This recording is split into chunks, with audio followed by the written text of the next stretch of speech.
Umutang ay di biro, dapat siniseryoso.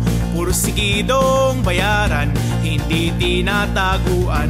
Umutang ay di biro, dapat siniseryoso. Di kinakalimutan, di tinatalikuran. Allowance ay tinitipid, paggastos iniisip. Mahirap umahon pag sa utang na baon.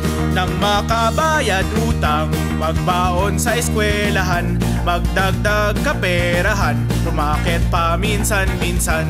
After school, mag-tutor, maglako ng pansit. Magtinda ng banana Q o kaya sa malamig. Magbayad sa inutangan, nang sa bahay di maapektuhan.